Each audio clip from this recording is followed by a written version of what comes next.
boy running late for class finds a baby locked inside a car. Without hesitation, he rushes the baby to the hospital. Upon arrival, the doctor breaks down in tears when she realizes that Brookfield stirred to life under a sky already blazing with summer heat. The small town seemed to embrace a lazy rhythm, but for Ethan, there was no time to lose. The 16-year-old sprinted down the uneven sidewalks, his backpack swinging wildly behind him as he dodged a trash can and narrowly avoided colliding with a newspaper stand. He was late again. Ethan's mind raced with excuses he could give his history teacher, Mr. Porter. None of them would work, and he knew it. The man was unforgiving when it came to tardiness, and 3 strikes meant an automatic week of detention. His lungs burned, his sneakers pounded the pavement, and beads of sweat rolled down his forehead as he muttered, "One more block. Just one more block." The world around him blurred. Familiar streets, storefronts, and faces turned into a background haze as Ethan focused solely on reaching school. But then, a faint noise cut through his concentration. It was muffled, weak, and out of place against the backdrop of a quiet morning. He stopped abruptly, his shoes skidding on the sidewalk. The sound came again. A cry. Ethan turned toward the nearly empty parking lot of a nearby supermarket. The noise was faint, but it grew louder as he approached an old, sun-beaten sedan parked alone under the relentless sun. He squinted through the glare and froze. Inside the car, on the back seat, was a baby. The child was strapped into a car seat, its tiny face bright red and shiny with sweat, its hands weakly pressed against the window, and its mouth opened and closed in shallow cries. Ethan's stomach churned. "Hey!" he shouted, scanning the lot. "Anyone here? This your car?" His voice echoed, but no one answered. He ran up to the sedan and tried the door handle. It didn't budge. The car was locked. "No, no, no," he muttered, circling the vehicle and trying each door. The baby's cries grew weaker, and Ethan's panic rose with every passing second. The heat emanating from the car was intense. Even standing near it felt unbearable. Ethan could only imagine what it was like inside. The baby's head lolled slightly to the side, and its small chest heaved with shallow breaths. A terrifying thought struck him. This kid might not have much time left. "Hold on, buddy," Ethan said under his breath, his voice shaking as he searched the ground. His eyes landed on a large rock near the curb. He grabbed it without a second thought. "Sorry about this," he whispered, raising the stone above his head. With a decisive swing, he smashed it against the rear window. The glass shattered with a loud crack, scattering shards across the seat and onto the ground. A wave of suffocating heat hit Ethan as he reached through the jagged opening to unlock the door. Pulling it open, he leaned in and carefully unbuckled the child from the car seat. The baby was hot to the touch, its body alarmingly limp. Ethan cradled the child against his chest, his pulse racing. "You're okay," he murmured, though he wasn't sure if he was saying it for the baby or himself. The child's small frame felt impossibly fragile in his arms, and the shallow rise and fall of its chest sent a fresh wave of fear through him. Ethan stepped back from the car, scanning the lot for help. There was no one in sight. The world seemed frozen, silent except for the baby's faint breaths and the pounding of Ethan's own heart. The town clinic was 3 blocks away, a distance that had never felt so daunting. Tightening his hold on the baby, Ethan broke into a run. Every step felt heavier than the last, the heat pressing down on him like a physical weight. His arms ached from holding the baby, but he didn't dare slow down. The child whimpered softly, its cries barely audible now. "Just hang on," Ethan whispered, his voice thick with desperation. The streets of Brookfield blurred past him. The flower shop, the diner, the newsstand he had almost collided with earlier. People turned their heads as he raced by, some calling out, but Ethan didn't stop. His focus was on the clinic, a beacon of hope at the end of the street. The sight of its white facade gave Ethan a surge of energy. He pushed his legs harder, ignoring the burning in his lungs. The clinic's glass doors came into view, but to Ethan, they felt a world away. He tightened his grip on the baby. "Almost there," he muttered, but doubt gnawed at him with every labored breath the child took. Ethan burst into the clinic, his sneakers skidding on the polished floor as the glass doors slammed shut behind him. His voice cracked with panic as he shouted, "Help! Someone help me!" The small waiting room, filled with patients quietly flipping through outdated magazines, turned toward him in startled unison. Behind the reception desk, a nurse froze, her hand mid-air as she reached for a clipboard. Her eyes widened at the sight of Ethan holding the baby, whose flushed face and limp body told a story no words could convey. Ethan stumbled toward the desk, his chest heaving. "I found this baby? Locked in a car. It's not breathing, right? Please," he gasped, his voice raw from running and panic. The nurse's professionalism kicked in like a reflex. "Get Dr. Reeves now," she barked to an aide, who sprinted toward the double doors leading to the emergency rooms. She rounded the desk and approached Ethan, her hands steady but her expression tense. "Give me the baby," she said softly, but firmly. Ethan hesitated for a split second. He had held onto the child so tightly, so protectively, that handing it over felt almost impossible. But as the nurse reached out, her calm authority reassured him. With trembling hands, he passed the baby into her arms. The nurse cradled the baby and hurried through the double doors, leaving Ethan standing in the middle of the waiting room. His knees felt weak, and he leaned against the counter, trying to catch his breath. Around him, murmurs began to ripple through the waiting room. "What happened?" an older woman whispered to a man beside her. A young boy tugged at his mother's sleeve, asking, "Is the baby gonna be okay?" Ethan heard none of it. All he could hear was the echo of the baby's faint cries, or had they stopped altogether? He couldn't be sure. Minutes felt like hours as Ethan stood there, frozen in place.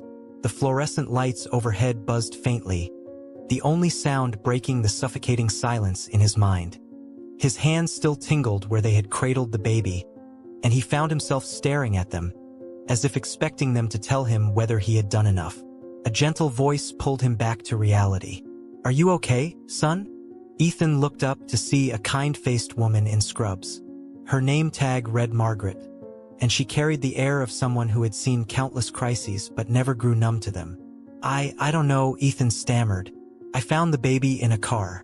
It was so hot, and His voice broke as he gestured helplessly toward the doors the nurse had disappeared through. Margaret nodded, her expression one of both concern and reassurance. "You did the right thing," she said.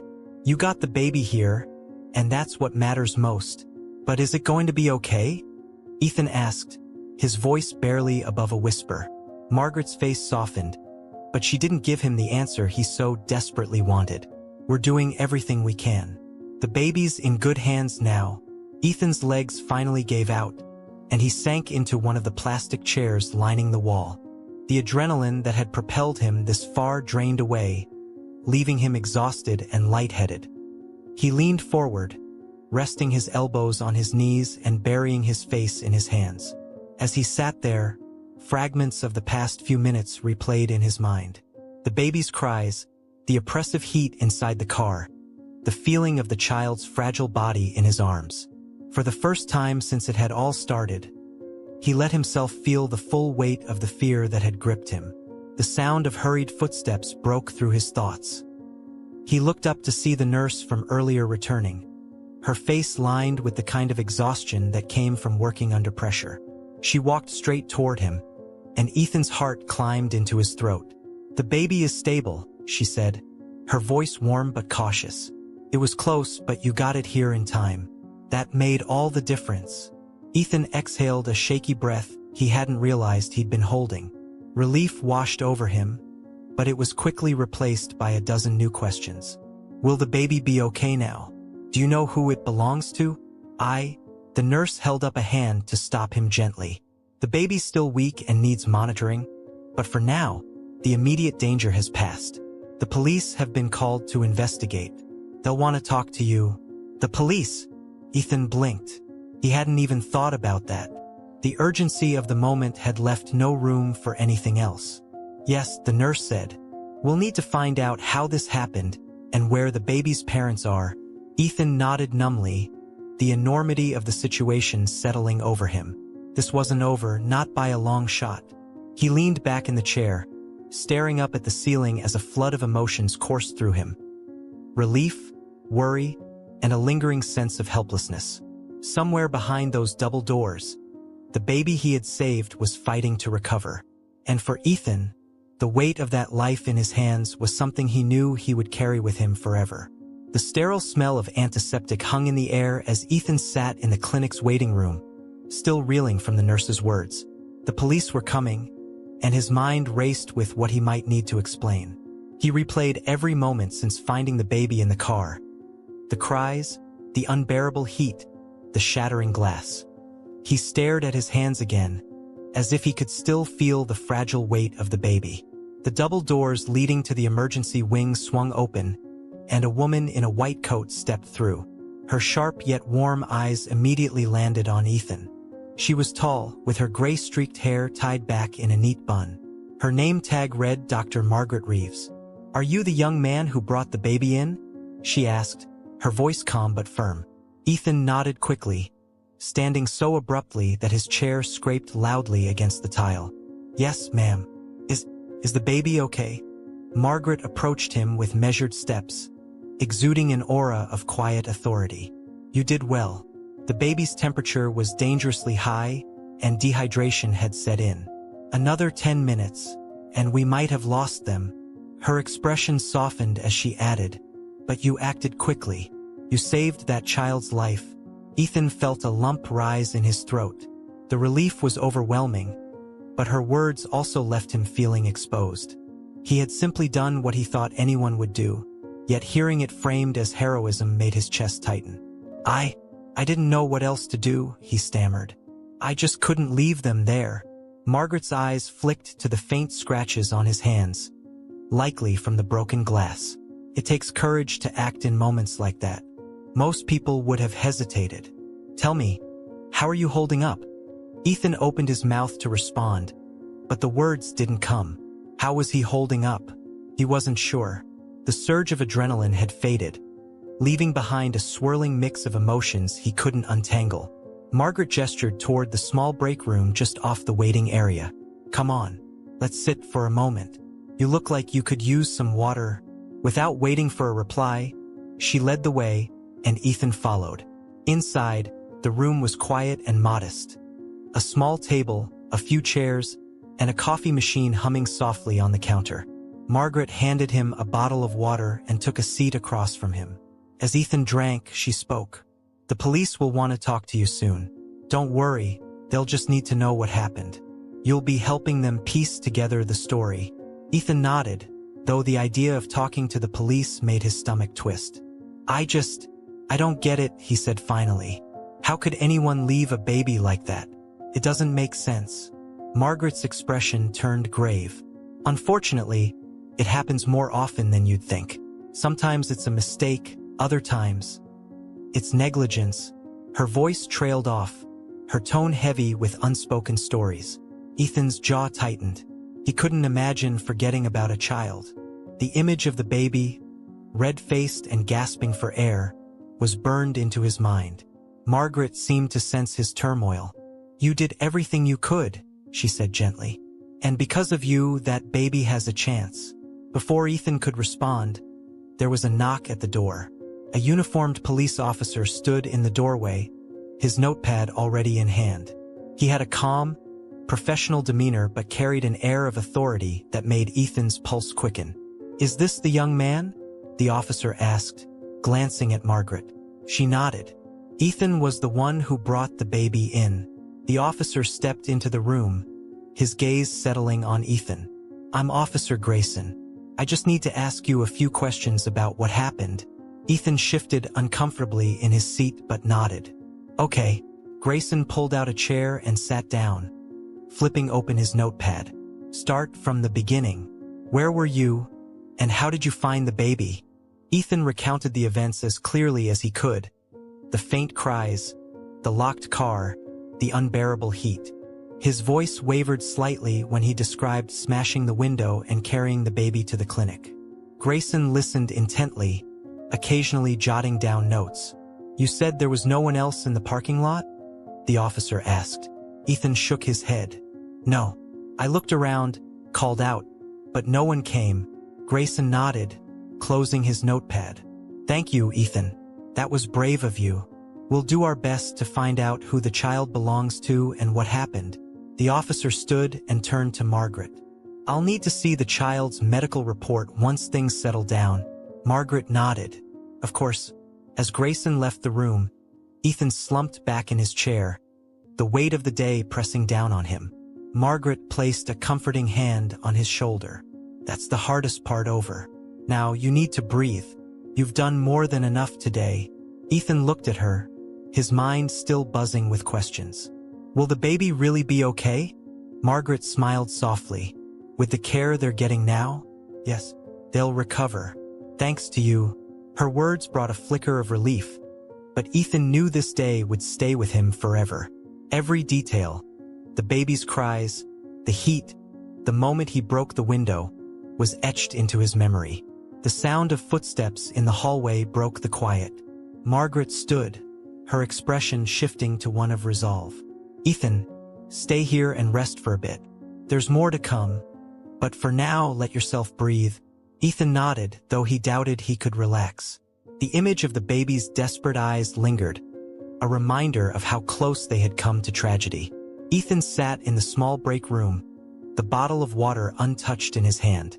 Despite Margaret's reassurances, his mind churned with unease. His thoughts kept returning to the baby, its flushed face, shallow breaths, and the terrifying stillness as he had run through the streets. He glanced at the clock on the wall. Time seemed to move sluggishly, every second stretching into an eternity. The murmur of voices from the hallway occasionally broke the silence, reminding him that, just beyond those doors, the world was still spinning. The break room door opened, and Margaret stepped inside. She had traded her calm demeanor for something sterner, her expression shadowed by concern. Behind her, a pair of uniformed officers followed. Officer Grayson and a second, younger officer with a notepad tucked under his arm. Ethan, Margaret said, her voice steady, the officers have a few more questions. This won't take long. Ethan straightened in his seat, his hands tightening around the water bottle. Okay, he said, though his voice was barely audible. Grayson stepped forward, pulling a chair closer to Ethan. His partner remained standing by the door, watching intently. Ethan, I know you've already told me what happened, Grayson began, his tone calm but probing. But I want to revisit the details. Sometimes the smallest things can make a difference. Let's start from the beginning. Ethan took a deep breath and recounted the story again. Slower this time. He described the empty parking lot, the muffled cries, the unbearable heat radiating off the car. His voice faltered as he described the baby's weak movements, the sound of the rock breaking the window, and the suffocating heat that had enveloped them both. Did you see anything unusual in the car? Grayson asked. A bag? A wallet? A phone? Anything that might help us identify who left the baby there? Ethan shook his head. No, I didn't look for anything. I just focused on getting the baby out. Grayson nodded, his pen hovering over the notepad. And you didn't see anyone nearby? No one watching or walking away from the car? No one, Ethan said firmly. The parking lot was empty. The younger officer jotted something down on his notepad before Grayson leaned back in his chair. His face softened slightly. Ethan, you did a brave thing today. Smashing that window could have been risky, but you likely saved a life. That's not something we see every day. Ethan shifted uncomfortably. The weight of their praise felt strange, almost unwelcome. I couldn't leave them there, he muttered. Margaret, who had been standing silently near the counter, stepped forward. Officers, she interjected gently, I think that's enough for now. Ethan has been through a lot. Grayson nodded, rising to his feet. Of course. Thank you, Ethan. We'll let you know if we need anything else. As the officers left, Margaret sat across from Ethan, her expression softer now. You're handling this better than most adults would, she said. But it's okay if you're feeling overwhelmed. What you did today, it's a lot to process. Ethan looked down at his hands, still trembling slightly. What happens now? He asked. To the baby, I mean. Margaret leaned back in her chair, her gaze steady. The child will stay here until we're sure they've recovered. After that, it'll depend on what the police find. If they locate the parents, they'll have questions to answer. If not, she hesitated. Well, social services might get involved. Social services? Ethan echoed, the words unfamiliar and heavy. Margaret nodded. If the parents can't be found, or if they're deemed unfit, the baby might be placed in foster care. It's not an easy path, but the system is there to make sure children are safe. Ethan's stomach churned at the thought. The idea of the baby, so small and vulnerable, being handed off to strangers made his chest tighten. Do you think the parents forgot? He asked, though the words felt hollow even as he said them. Margaret sighed. It's possible. People make mistakes, even terrible ones. But it's also possible this wasn't an accident. That's what the investigation will determine. Ethan leaned back in his chair, the enormity of it all pressing down on him. He had acted on instinct, but now the weight of what he had stumbled into felt almost unbearable. As if sensing his turmoil, Margaret reached across the table and placed a hand on his. You did the right thing, Ethan. Remember that. Before he could respond, a nurse appeared in the doorway. Dr. Reeves, she said, her voice brisk. The baby's condition has stabilized further. Vitals are improving. Margaret's shoulders relaxed visibly. Thank you, she said, rising from her chair. Ethan watched her go, a flicker of relief warming the cold knot of fear in his chest. The baby was safe for now, but the unanswered questions loomed like storm clouds. As he sat alone in the quiet break room, Ethan felt the weight of the day settle deeper. This wasn't just a moment of heroism. It was the start of something far more complicated, something that would stay with him long after he left the clinic. Hours passed before the police returned to the clinic, their presence stirring whispers among the staff and visitors. Ethan had stayed in the break room, his nerves too frayed to leave. He sat with his head in his hands, the weight of the day pressing heavily on his shoulders. When the door finally opened, it wasn't an officer who entered. It was Dr. Margaret, her expression unreadable.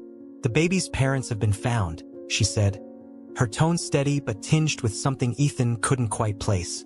Ethan sat up abruptly. Are they here? What did they say? Margaret took a seat across from him, her hands folded tightly in her lap. The father arrived at the clinic after the police tracked him down through the car's registration. He was distraught, Ethan. He says he thought the mother had taken the baby out of the car when they arrived at the supermarket. Ethan's stomach churned. He forgot? How do you forget your own baby? Margaret sighed deeply. People underestimate how distractions, stress, and routines can lead to catastrophic mistakes. The police are speaking with both parents now, and they'll determine if this was negligence or something more serious. Before Ethan could respond, the door opened again, and Officer Grayson stepped inside. His expression was firm but not unkind. Ethan, the parents would like to speak with you. If you're up for it, I can arrange it. Ethan hesitated, the thought of facing the people who had put the baby in danger filling him with both anger and unease. But after a moment, he nodded. Okay. Grayson led Ethan down the hall to a small consultation room. Inside, a man sat hunched over, his face buried in his hands, while a woman stood by the window, her arms wrapped tightly around herself. The tension in the room was suffocating. The man looked up as Ethan entered. His eyes were red and swollen, his face etched with guilt. You're the boy who saved my child, he said, his voice breaking. Ethan froze, unsure of what to say. The woman turned from the window, her tear-streaked face pale. Thank you, she whispered. I can't even begin to. Her voice cracked, and she buried her face in her hands. The man stood, his movements unsteady. You gave us a second chance. If you hadn't been there, he trailed off, his words faltering under the weight of his emotions. Ethan's anger, which had been simmering beneath the surface, flared. How could you leave a baby in a car? He blurted out, his voice sharper than he intended. Do you even understand how close it was? Your kid almost... He stopped himself, the words too painful to finish. The man flinched, his guilt plain on his face. "I thought my wife had taken him," he said weakly. "I swear, I thought." "You thought wrong," Ethan snapped, his voice trembling. Margaret, who had followed them into the room, stepped forward. "Ethan," she said gently, placing a hand on his shoulder. "I understand your anger, but this family will live with the consequences of this day for the rest of their lives. They've made a terrible mistake, and it's not our place to punish them." The room fell into an uneasy silence.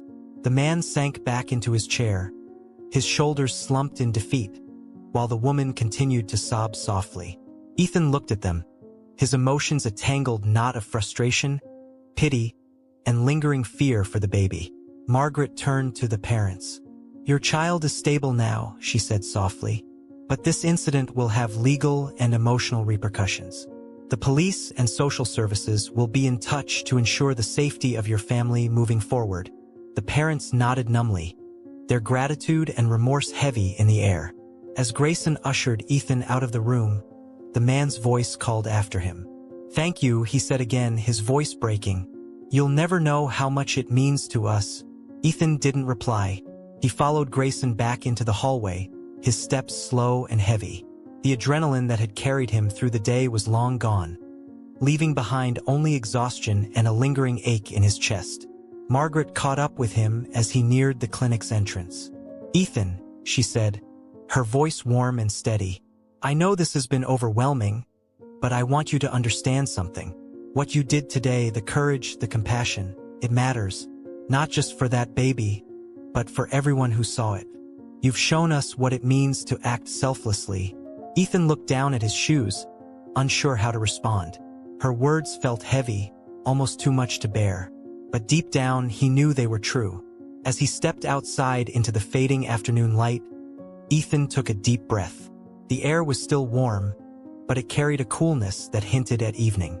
He stared at the horizon, the events of the day playing over and over in his mind. For the first time, he allowed himself a sliver of hope. The baby was safe. The parents had a chance to make things right. And maybe, just maybe, Ethan had found something in himself he hadn't known was there. The days that followed blurred together for Ethan. Life in Brookfield returned to its usual slow rhythm, but for him, nothing felt the same. He returned to school, though his thoughts frequently wandered back to the baby he had saved and the haunting image of its flushed, fragile face. News of Ethan's actions had spread quickly through the small town. His classmates whispered about him in the halls, and neighbors stopped him on the street to offer their congratulations. It was overwhelming, and Ethan found himself avoiding the attention whenever he could. "I didn't do anything special," he would mutter when someone praised him. But deep down, he knew that wasn't entirely true. One afternoon, as he sat in the back row of his history class, his phone buzzed in his pocket. It was a message from Dr. Margaret Reeves. "Ethan, I've been thinking about what happened and how you handled it. Would you like to visit the clinic again? I think you might find it worthwhile." Ethan stared at the message for a long moment, unsure how to respond. He remembered the warmth in Margaret's eyes when she spoke to him, the calm confidence in her voice. There was something reassuring about her presence, something that made him feel grounded in the chaos of that day. He typed back a quick reply, "Sure." When? The clinic was quieter than it had been the last time Ethan had visited. Margaret greeted him at the entrance, her white coat crisp and her smile welcoming. "Thank you for coming," she said, leading him through the familiar hallways. "I thought it might help to show you a different side of this place. A side you don't often see unless you're part of it." Margaret led him to a storage room filled with supplies, bandages, gloves, syringes, and neatly labeled boxes of medication. "This is where it all starts," she said, handing Ethan a pair of gloves. "Today, I thought you might help us restock some of the rooms." Ethan hesitated. "I don't know anything about this stuff." "You don't need to," Margaret said with a gentle laugh. "It's just about lending a hand and getting a sense of what goes on behind the scenes." As they worked, Margaret talked about the clinic and the people who came through its doors. She described the long hours, the difficult cases, and the small victories that made it all worthwhile. Ethan listened intently, feeling an unfamiliar sense of awe at her dedication. "What you did for that baby," Margaret said as she stacked a box of gloves, "reminded me why I chose this career in the first place. It's easy to lose sight of the bigger picture when you're buried in paperwork and protocols. But every life we touch, it matters." Ethan didn't know what to say. He thought back to the day at the parking lot, to the fear and urgency that had driven him to act. He hadn't felt brave or heroic. He had just felt desperate to help. When they finished restocking, Margaret led him to one of the clinic's pediatric rooms. A young boy sat on the examination table, swinging his legs nervously. His mother stood nearby, her expression anxious. "This is James," Margaret said, introducing Ethan with a smile. "He's here for a checkup, but he's a little nervous." "Ethan, would you like to keep him company while I get the charts?" Caught off guard, Ethan nodded. Sure." James looked at Ethan with wide eyes. "Are you a doctor?" Ethan chuckled nervously. "Not even close. I'm just here to help out." The boy grinned. "Doctors are scary, but you're not scary." As they talked, Ethan felt a surprising warmth bloom in his chest. He made faces to make James laugh, asked about his favorite video games, and listened as the boy rattled off a story about his dog. By the time Margaret returned, James seemed completely at ease. "You have a way with kids," Margaret remarked after James and his mother had left. Ethan shrugged, though her words lingered in his mind. He hadn't thought of himself as good with kids before, but as he reflected on his brief interaction with James, he realized how much he had enjoyed it. As they walked back toward the main lobby, Margaret stopped and turned to Ethan. "Have you ever thought about what you want to do in the future?" The question caught him off guard.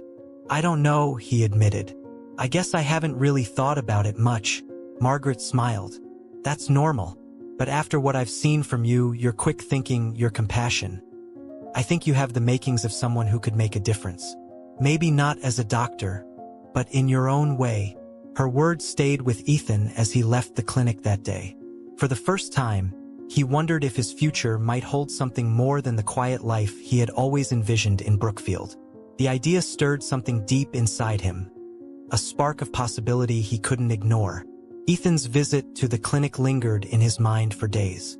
Margaret's words about making a difference played on repeat, stirring a quiet but persistent question within him. What could I do with my life that really mattered? The following weekend, Margaret invited Ethan back to the clinic, not just as a visitor, but as a helper. She greeted him at the entrance with the same calm warmth, handing him a clipboard and a pair of gloves. "Today, I thought you could help organize some supplies and assist with a few simple tasks," she said. "No pressure, just an inside look at what we do here every day."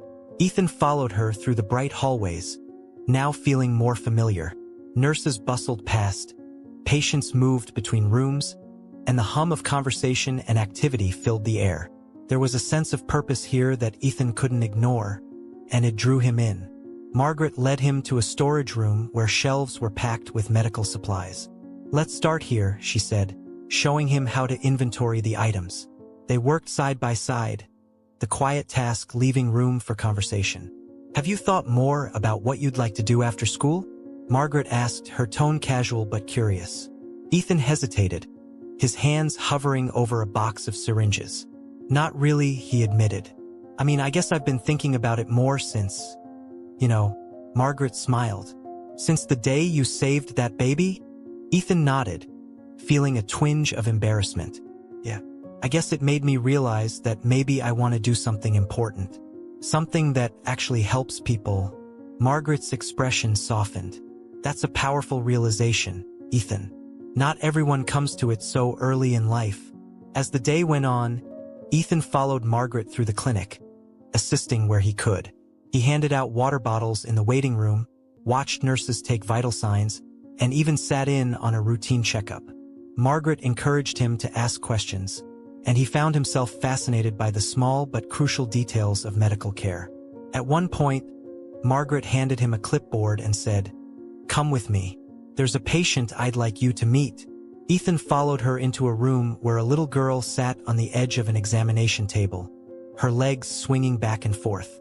She looked up with wide, curious eyes as they entered. "This is Mia," Margaret said, introducing the girl. "She's here for a follow-up after a minor surgery. Ethan, why don't you sit with her while I review her chart?" Ethan hesitated, then took a seat next to Mia. She looked at him with a shy smile. "Are you a doctor?" "Not even close," Ethan said with a laugh. "I'm just here to help out."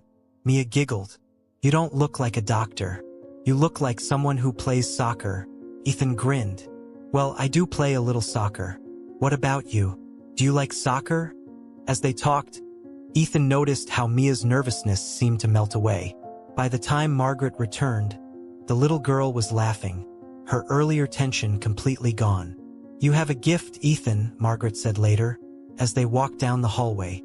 "Connecting with people like that, it's not something you can teach." Ethan didn't know how to respond, but her words planted a seed of hope in him. For the first time, he wondered if there was a place for him in a field like this, somewhere he could use that connection to make a real difference. Before he left the clinic that day, Margaret stopped him near the front desk.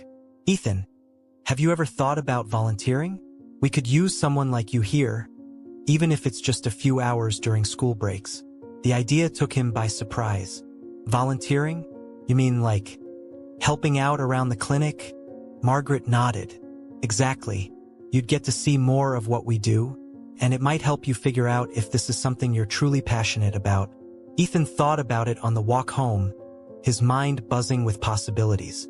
Volunteering at the clinic wasn't something he'd ever imagined for himself, but the more he thought about it, the more it felt right. That evening, as he sat at the kitchen table staring at his history homework, Ethan realized something had shifted in him. The idea of his future no longer felt vague or uncertain.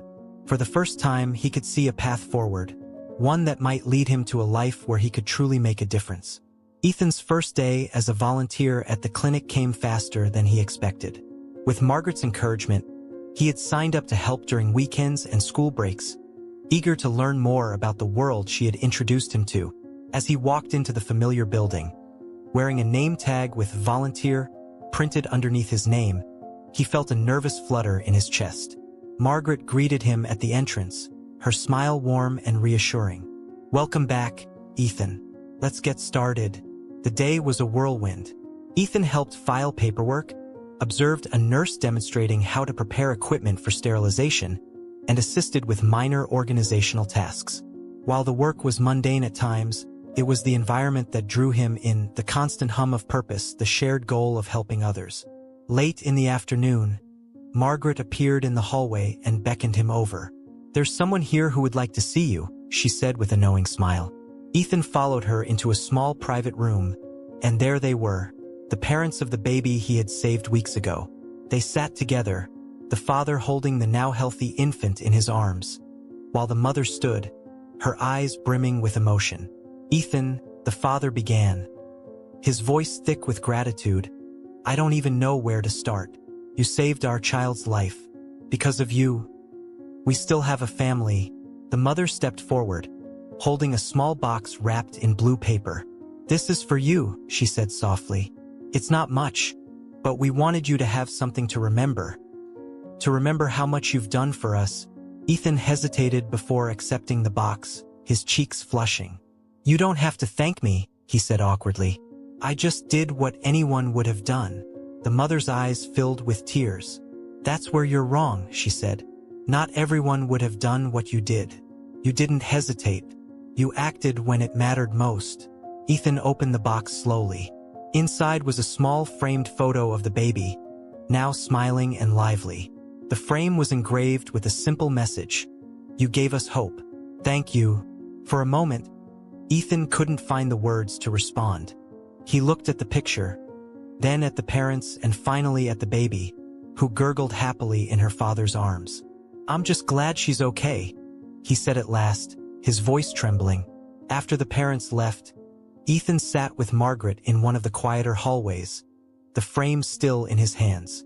"I didn't expect that," he admitted, staring down at the smiling baby in the photo. Margaret leaned back in her chair, her expression thoughtful. "It's moments like these that remind us why we do this work," she said. "It's not always easy, and it's not always rewarding in the way people expect. But when you see the impact you've had on someone's life, it changes everything. Ethan nodded slowly. He thought about the baby's bright eyes, so full of life now compared to that day in the parking lot. The memory still haunted him, but now it felt lighter, softened by the knowledge that his actions had made a difference. As the sun began to set, Ethan helped Margaret close up for the day. On the walk home, he carried the framed photo carefully in his bag, his thoughts drifting between the past and the future. In the days that followed, Ethan continued volunteering at the clinic. He found himself looking forward to each shift, eager to learn more, to do more. Every task, no matter how small, felt like a step towards something greater. The more time he spent there, the more his dreams began to take shape. The idea of becoming a doctor, once a faint spark, was now a clear and steady flame. Ethan began to imagine himself in Margaret's shoes, making decisions, saving lives, offering comfort to those who needed it most. But it wasn't just about saving lives anymore. It was about the connections, the moments of humanity that Margaret had shown him time and again. And for the first time, Ethan saw a future where he could truly belong. The months that followed were a whirlwind for Ethan. Between school, volunteering, and the growing support from Margaret, his days felt fuller than ever before. The clinic had become his second home, and he found himself immersed in the rhythms of its daily operations. At school, his focus sharpened. Classes that once felt tedious now carried a new sense of importance.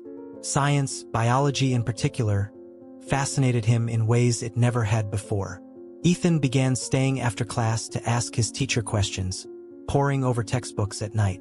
For the first time, he felt driven not by grades, but by the possibility of something greater, a future he could work toward. Margaret, always attuned to his growth, noticed his increasing curiosity. During one of his shifts, as they sorted through patient files, she said, "You've been different lately, Ethan. More focused." He paused, considering her words. I think I know what I want to do now," he admitted. "I want to help people. Maybe even become a doctor like you." Margaret's smile was proud but measured. "That's a wonderful goal," she said, "but you'll need to work for it. Medical school isn't easy, and neither is the life that comes after. It's a commitment, one that changes everything." "I know," Ethan said, a flicker of determination in his eyes. "But after everything that's happened, I can't imagine doing anything else." Margaret nodded, her voice softening. "Then you have my support, every step of the way." As Ethan's commitment deepened, so did his reputation in Brookfield. His story had become the kind of tale that small towns loved. A local boy who had saved a life and found his calling in the process. One afternoon, while Ethan was restocking supplies at the clinic, a familiar voice called his name. He turned to see the baby's parents standing in the doorway, the mother holding their child, now healthy and glowing with life. "We wanted to check in," the father said, his tone warm. "And to thank you again." Ethan smiled shyly, still unused to their gratitude. "I'm glad she's doing well. She's thriving," the mother said, adjusting the baby in her arms. "And it's because of you. I hope you know that." They chatted for a few minutes, their words brimming with kindness and appreciation. When they left, Margaret appeared at Ethan's side, watching them go. "They'll never forget what you did for them," she said. Ethan shook his head. "I think I'll never forget what they did for me." Margaret raised an eyebrow. "And what's that?"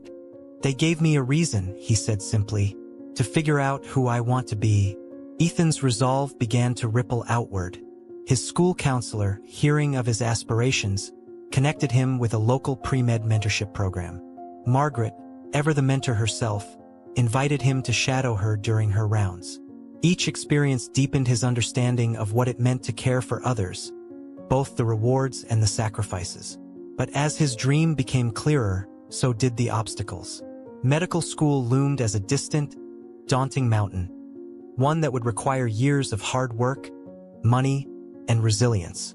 Late one evening, as Ethan flipped through a college guidebook, the weight of it all pressed heavily on him.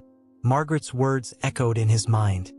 "It's a commitment, one that changes everything." For a brief moment, doubt crept in. Could he really do this? Did he have what it took? But then he thought of the baby, of the parents who had looked at him with such gratitude, of the countless small moments in the clinic where he had felt part of something greater. Ethan closed the book, his mind made up. He might not have all the answers yet, but he knew one thing. This was the path he was meant to take, and he would do whatever it took to walk it. Years passed, each one bringing Ethan closer to the dream he had forged in the small clinic in Brookfield. The road was far from easy. Late nights spent studying, grueling exams, and financial worries tested his resolve. But Ethan never wavered. The memory of the baby he had saved, and the spark it had ignited, kept him moving forward. Margaret remained a steadfast presence in his life. Though she retired from the clinic before Ethan graduated high school, their bond endured. She became a mentor in the truest sense, offering advice, encouragement, and the occasional firm reminder to take care of himself. When Ethan finally earned his acceptance into medical school, Margaret was the first person he called. Her voice over the phone trembled with pride as she said, "I always knew you'd do it, Ethan. The world needs doctors like you." Years later, on the day of Ethan's graduation from medical school, Margaret sat in the audience, her eyes shining with tears. The auditorium was filled with applause as Ethan, now a young man with a quiet confidence, walked across the stage to receive his diploma. After the ceremony, Margaret met him outside, where clusters of graduates and their families gathered to celebrate. She embraced him warmly. "You've come a long way from that day in the parking lot," she said with a smile. Ethan laughed, the memory bittersweet. "It feels like a lifetime ago." "And yet," Margaret said, "it's only the beginning." Ethan returned to Brookfield after completing his residency, his heart set on giving back to the community that had shaped him. With Margaret's guidance, he opened a small clinic in the heart of town. The modest building quickly became a hub for accessible, compassionate care, a place where everyone, regardless of their means, could find help. The clinic was a reflection of everything Ethan had learned from Margaret and his own journey. He treated every patient with the same empathy and urgency he had felt that day when he saved the baby. One sunny afternoon, Ethan stood in his clinic's waiting room, flipping through patient charts. The door opened, and a young woman stepped inside, carrying a toddler on her hip. Ethan looked up and froze. It was the baby he had saved years ago, now a healthy, giggling child with bright eyes and a mischievous smile. The mother smiled warmly at Ethan. "I thought it was time for you to meet her properly," she said. Ethan crouched down to the child's level, his voice soft. "Hey there, do you remember me?" The toddler tilted her head curiously, then reached out with tiny hands to touch his face. Ethan's heart swelled as he laughed. "Guess not," he said, glancing up at her mother. "She knows your name," the mother said. "We've told her the story so many times. You're a part of her life, Ethan." Whether she remembers that day or not, as they talked, Ethan felt the full circle of his journey. That baby had been the catalyst for everything, the moment that turned his life upside down and gave him purpose. One evening, as the clinic settled into its quiet nighttime hum, Ethan stood outside, watching the sunset cast Brookfield in shades of gold and crimson. Margaret stepped out to join him, her hair now silver and her steps slower, but her presence just as steady. "You did it," she said simply. Ethan smiled, the weight of her words sinking in. "I couldn't have done it without you," he replied. Margaret placed a hand on his shoulder. "No, Ethan, you had it in you all along. I just helped you see it." They stood together in silence, watching the day fade into night. For Ethan, it wasn't just the end of a chapter. It was the culmination of a journey that had begun with a single act of courage. Under the same sky where it all started, Ethan felt the promise of what lay ahead. This was his purpose, his life's work, and he was ready to embrace it.